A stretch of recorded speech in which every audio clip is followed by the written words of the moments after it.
오늘 우리에게 허락된 말씀은 신약성경 요한복음 14장 15절 말씀입니다. 요한복음 14장 15절 말씀 봉독해 드리겠습니다. 너희가 나를 사랑하면 나의 계명을 지키리라. 아멘. 자기 모순의 혼란 가운데 있는 우리를 진리의 말씀 앞에 다시 불러주신 하나님 아버지, 은혜를 감사합니다. 말씀 앞에 부름받은 우리는 하나님에 대한 인식 기능이 정상 작동하도록 교정받은 자들입니다. 하나님에 대한 불필요한 사변이 아닌 제정하신 하나님의 창조 질서가 명백하게 증명되는 말씀이게 해주십시오. 동시에 구속주 하나님의 사랑도 바르게 높임받게 해주십시오. 우리의 사고가 정당하고 올바르게 말씀을 인식하게 해주십시오. 인간의 모든 실천적 행동이 정당한 것으로 용납되지 않는 것처럼 인간의 모든 지적 태도가 말씀으로 포장되어 정당한 것으로 용납되지 않도록 분별 있는 말씀이게 해주십시오. 우리에게 오직 정당한 말씀은 하나님께서 제정하신 것들만이라는 사실이 지켜지게 해주시옵길 바라올 때에 우리 주 예수 그리스도의 이름으로 기도하옵나이다. 아멘. 그리스도 안에 있는 사람들은 주님께서 하신 일보다 더 큰 일도 할 것이라는 놀라운 약속을 앞에서 확인했습니다. 그리스도인에게 약속된 그 어떤 약속보다 놀라운 약속이죠.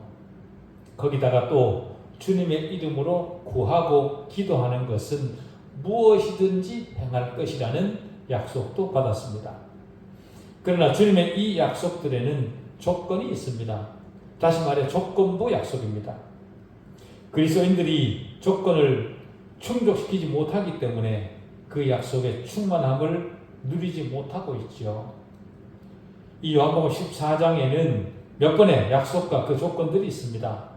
첫 번째는 7절에 너희가 나를 알았더라면 아버지도 알았을 것이라는 약속입니다. 둘째는 12절에 나를 믿으면 내가 하는 일을 그도 하게 될 것이라는 것이고요. 셋째는 오늘 본문 15절에 너희가 나를 사랑하면 나의 계명을 지키리라는 겁니다. 갑자기 완전히 다른 주제를 말씀하는 것 같지만 사실은 그렇지 않습니다. 그 계명들을, 그 조건들을 지키면 주님이 지상에서 행했던 것보다 더 큰 일을 우리 안에 행하실 것입니다. 주님께서 우리에게 요구하시는 조건은 언제나 사랑이 전제된 조건입니다. 사랑이 전제된 조건, 그것을 우리는 순종이라 그렇게 말합니다. 다시 말해 사랑으로부터 흘러나온 순종이어야 된다라는 거죠. 그런데 예수님의 일보다 더 큰 일, 그것을 하기 위해서만 사랑과 순종이 필요한 것은 아닙니다. 사랑과 순종은 효과적 기도를 위해서도 필요합니다.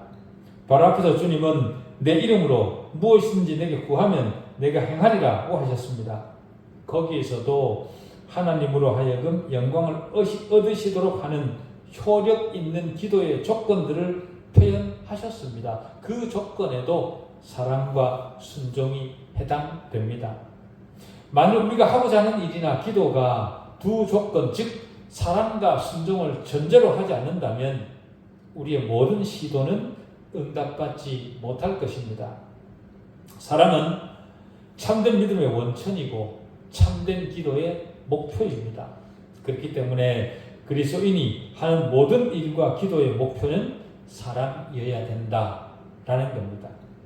다시 말해 사랑함으로써 얻게 되는 것, 그것을 구해야 되는 겁니다. 그렇다면 그 사랑을 어떻게 증명할 것인가라는 질문이 자연스럽게 생기지요. 그 질문에 대한 대답이 바로 오늘 본문입니다.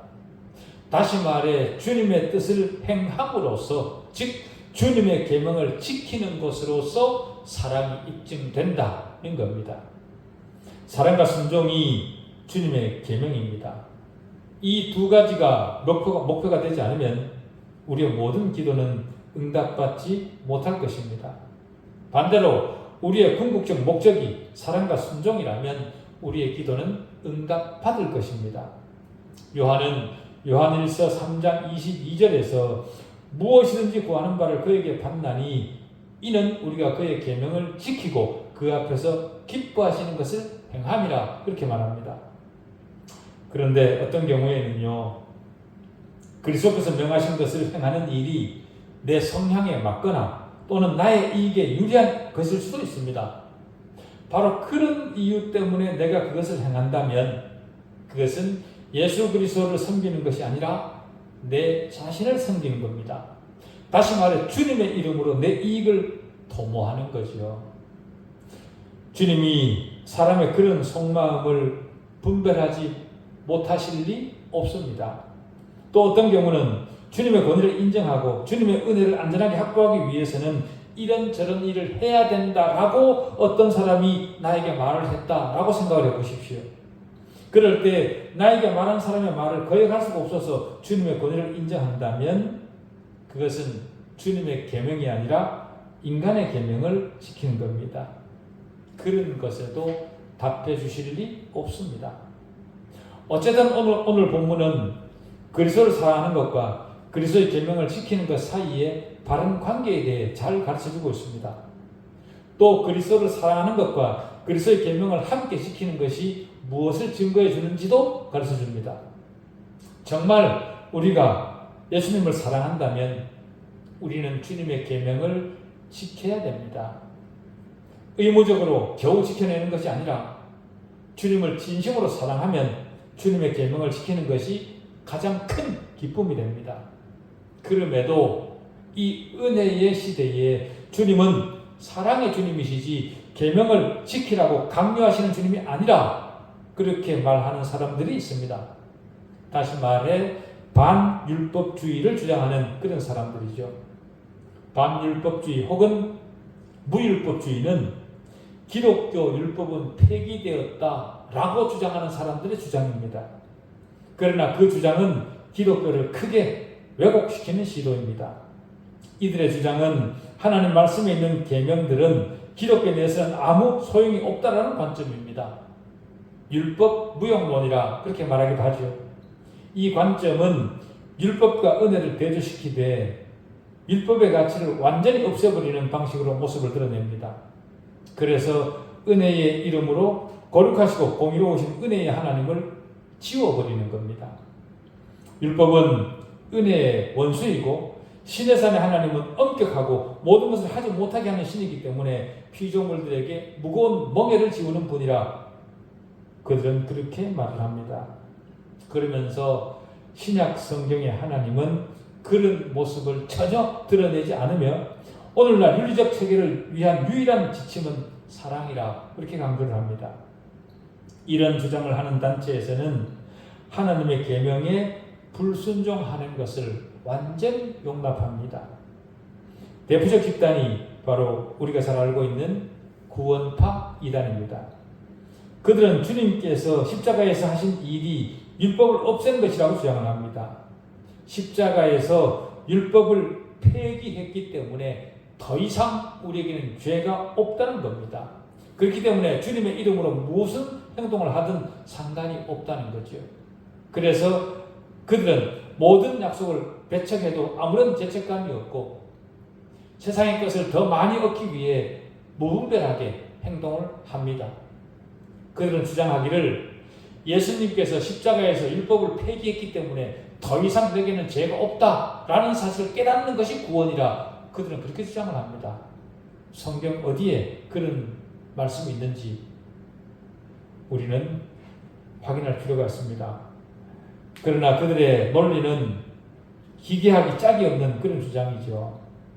물론 우리가 구원이라는 것이 공로로 되는 것은 아니고 은혜로만 되는 것이라는 것을 인정하고 그것을 크게 선포해야 됩니다. 그렇다고 율법을 폐기하신 주님이 아닙니다. 율법은 여전히 살아 두 눈 부릅뜨고 우리를 지켜보고 있습니다. 율법이 우리를 지켜보고 있다고 해서 율법이 우리에게 요구하는 것이 율법을 외면적으로만 완성하기를 바라는 것이 아닙니다. 주님께서 우리에게 베푸신 은혜의 법을 제대로 이해하고 그것을 삶에서 실천하면 율법은 우리 안에서 완성되는 문제입니다. 만약 그리스도인의 삶이 율법의 외적 완성에 있다면 많은 부작용을 불러올 겁니다. 다시 말해 믿음과 성품의 수준이 변화되는 것이 아니라 어떤 외면적 겉모습만 변화되도록 종용할 수 있습니다. 속사람의 변화 없이 겉사람만 그럴듯하게 포장하면 그것이 곧 그리스도인의 모습이라고 말하는 것과 같습니다. 우리가 속사람과 겉사람의 모습이 완전히 일치할 수는 없지만 그러나 그리스도인은 그 일치를 추구해야만 됩니다. 그럼에도 그럴 필요가 없다고 한다면 이중인격자이고 위선자라는 말을 들을 수밖에 없지요. 주님이 우리에게 요구하는 것이 그런 것일까요? 속사람은 변하지 않으면서 겉모습만 꾸미는 것을 우리는 위장 혹은 변장이라 그렇게 말을 합니다. 주님이 우리에게 요구하는 것이 그런 겁니까? 우리가 위장을 해서 앞과 뒤가 다른 그런 모습을 가지기를 주님이 우리에게 원하십니까? 결코 그렇지 않죠. 앞과 뒤에 모순을 만드는 그것을 우리는 종교라 그렇게 부릅니다. 그러나 기독교는 종교가 아닙니다. 역사의 한순간에 하나님께서 우리 인류에게 실제로 하신 일을 받아들이는 리얼리티입니다. 형식과 절차와 기본보다 사랑이 그리스도인의 삶의 핵심에 있어야 됩니다. 그러나 그 사랑은 예수 그리스도로 말미암은 사랑이어야 합니다. 기독교는 윤리적 완성을 목표로 하지 않습니다. 왜 그런가 하면 인간에게 윤리적 완성은 불가능이기 때문에 그렇습니다. 그렇다고 윤리를 배척하거나 비도덕적이어도 된다는 말을 하는 것이 아닙니다. 주님이 우리에게 요구하시는 명령들과 변화에 합치하는 모습이 아니라면 그 어떤 류의 사랑도 그리스도께서 말씀하시는 사랑이 아닙니다. 주님은 우리에게 위선적 사랑을 요구하지 않습니다. 이런 겉모습을 보여야 저런 대가가 따른다는 식의 논리는 기독교에는 없습니다. 거짓 사랑은 기독교의 사랑이 아닙니다. 기독교가 말하는 사랑은 하나님의 사랑과 합치되고 그럼으로써 하나님의 계명과 일치될 때에만 용납됩니다. 하나님의 사랑과 합치된 사랑은 언제나 순종의 모습으로 드러나지요. 사랑만 계명을 지켜 순종하게 합니다. 혹자는 이렇게 말합니다. 사랑은 순종의 셈이다.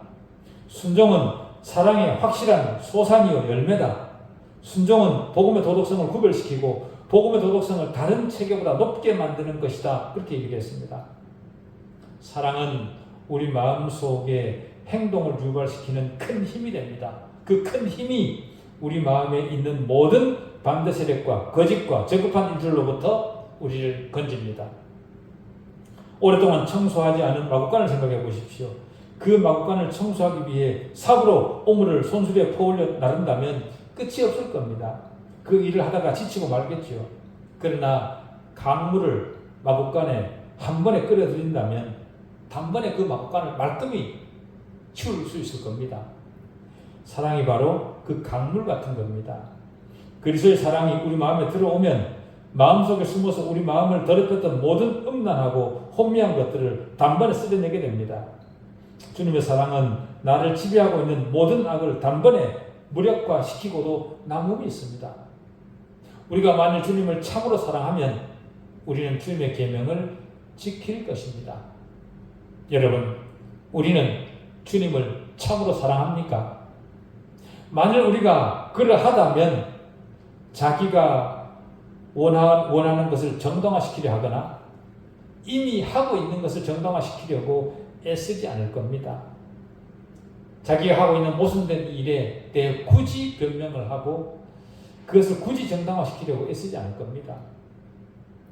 우리가 정말 주님을 사랑한다면 주님의 계명을 무율법주의로 포장해서 회피하지 않을 것입니다. 우리가 주님을 참으로 사랑한다면 기꺼이 주님의 계명들을 지킬 뿐만 아니라 그것도 즐겁게 지킬 겁니다. 그리고 주님의 계명들이 무엇을 뜻하는가를 발견해내기 위해 주님의 말씀을 열심히 탐구할 것입니다. 주님이 우리에게 요구하는 것은 주님의 계명들을 억지로 겉모습만 완성하라는 것이 결코 아닙니다. 그리고 오늘 본문에 두 번째 교훈이 있습니다. 지금까지 우리는 우리가 진실로 그리스도를 사랑하면 주님의 계명을 지킬 것이라는 것이었습니다. 이 사실을 역선으로 생각해 보십시오. 다시 말해 우리가 주님의 계명을 지키는 것을 보면 우리가 주님을 사랑한다는 것을 알 수 있다는 말입니다. 이 논리가 타당하다는 것을 주님은 14장 21절을 통해 입증하십니다. 거기에 보면 나의 계명을 지키는 자라야 나를 사랑하는 자니 나를 사랑하는 자는 내 아버지께 사랑을 받을 것이요 나도 그를 사랑하여 그에게 나를 나타내리라 그렇게 말씀하시고요. 요한일서 2장 3절부터 5절에서도 우리가 그의 계명을 지키면 이로써 우리가 그를 아는 줄로 알 것이요 그를 아노라 하고 그의 계명을 지키지 아니하는 자는 거짓말하는 자요 진리가 그 속에 있지 아니하되 누구든지 그의 말씀을 지키는 자는 하나님의 사랑이 참으로 그 속에서 온전하게 되었나니 이로써 우리가 그의 안에 있는 줄을 아노라고 했습니다. 사람이 자신의 본성으로 하나님을 사랑하기는 불가능입니다. 왜 그런가 하면 사람의 본성으로는 자신이 왕이기를 늘 원하기 때문에 그렇습니다. 사람의 본성은 언제나 하나님을 배신합니다. 그렇기 때문에 하나님께 순종하고 싶은 생각이 사람에게는 없습니다. 어떤 사람이 구원의 은혜를 잊고 그리스도를 닮는 삶을 살기를 원한다면 그것은 그 생명 속에 초자연적인 일이 일어났기 때문에 그런 일이 일어나는 겁니다. 그런 일은 하나님께서 그 사람 속에 계실 때에만 가능한 일이죠. 그렇기 때문에 우리는 우리 자신을 주목해 봐야 됩니다. 내 삶 속에 하나님이 함께 하시는 역사가 정말로 있는가를 자세히 그리고 정직하게 살펴야 됩니다. 예배에 참석하는 것으로 충분하지 않습니다. 주일날 교회라는 간판을 단 곳에 드나드는 것으로 내가 해야 될 일을 다 한 것, 그것은 아닙니다. 그 안에 내 속에 하나님에 대한 사랑이 있다라고 말할 수 없습니다. 그것은 예배는요, 하나님의 역사가 내 안에 있다는 것을 확신하기 때문에 드리는 겁니다. 하나님의 백성이지만 우리 안에는 여전히 죄가 있습니다. 요한일서 1장 8절에서 만일 우리가 죄가 없다고 말하면 스스로 속이고 또 진리가 우리 속에 있지 아니할 것이요 라고 했습니다. 죄가 여전히 있지만 자신 안에서 하나님을 기쁘시게 하려는 새로운 열망이 있기를 소원한다면 하나님께서 내 안에서 역사하고 계시다 라고 믿으시면 됩니다. 어떻습니까? 여러분 안에 하나님을 기쁘시게 하려는 새로운 열망이 있습니까? 그렇다면 안심하셔도 됩니다. 여전히 죄가 있지만 죄가 마음을 아프게 하기 시작하거나 갈수록 예수님처럼 되고 싶은 갈망이 여러분 마음속에 일어난다면 여러분 안에는 하나님이 일하고 계신다라고 믿으시면 됩니다. 빌립보서 1장 6절은 너희 안에서 착한 일을 시작하신 이가 그리스도 예수의 날까지 이루실 줄을 우리는 확신하노라 라고 했습니다. 이 구절이 주는 오늘 본문 구절이 주는 세 번째 교훈은요. 그리스도의 계명들이 무엇이냐는 겁니다. 이 질문을 마주하면 우리는 13장으로 돌아갈 수밖에 없습니다. 13장 34절에 보면 새 계명을 너희에게 주노니 서로 사랑하라. 서로 사랑하는 것이 주님께서 우리에게 주신 새로운 계명입니다. 내가 너희를 사랑한 것 같이 너희도 서로 사랑하라. 다른 말로 해서 우리가 주님을 사랑하면 우리는 다른 그리스도인을 사랑해야 된다라는 겁니다. 여러분은 주님을 사랑한다 그렇게 고백합니까? 고백할 수 있습니까? 그렇다면 다른 그리스도인을 사랑해야 됩니다. 자기가 키우는 애완동물을 귀여워하고 아끼는 방식과는 다른 차원에서 다른 그리스도인들을 사랑해야 됩니다. 우리 자신의 연약함을 인식하고 거기에 대해 사랑하는 마음을 가져야 됩니다. 그러나 자기 애완동물을 사랑하는 것만큼도 우리는 다른 그리스도인을 사랑하지 못하고 있습니다. 내 집을 사랑하는 것이나 내 재산이나 내가 추구하는 것을 사랑하는 만큼 이웃을 사랑하지 못합니다. 그러니 복음의 기준인 네 이웃을 네 몸처럼 사랑하라는 것이 얼마나 높은 기준입니까? 구약 율법들이 우리에게 요구하는 그 기준보다 주님께서 우리에게 주신 이 네 이웃을 네 몸처럼 사랑하라는 이 계명이 훨씬 더 높은 기준입니다. 주님이 우리에게 요구하는 사랑의 기준을 가늠할 수 있는 기준들이 있는데요. 그 첫 번째는 섬김을 통한 사랑입니다. 섬긴다는 것은요, 그가 있어야 될 자리에 그가 바르게 있도록 돕는 겁니다.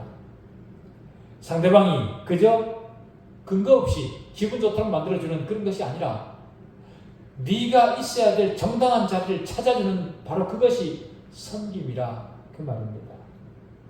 둘째로 사랑의 실체는요, 희생입니다.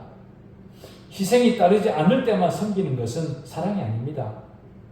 우리 그리스도인은 자신의 비용을 지불해서라도 다른 그리스도인을 섬기라고 부름받은 자들입니다. 주님께서 그것을 분명히 보여주셨습니다. 희생에는 돈과 시간이 소요되죠. 그런 지출이 있을 때 하나님의 양을 맹수의 습격으로부터 지킬 수 있습니다. 마지막으로 사랑은 나눔을 의미합니다. 우리 자신을 나누고 다른 한편으로는 예수 그리스도 안에 있는 하나님의 복음을 나누는 겁니다.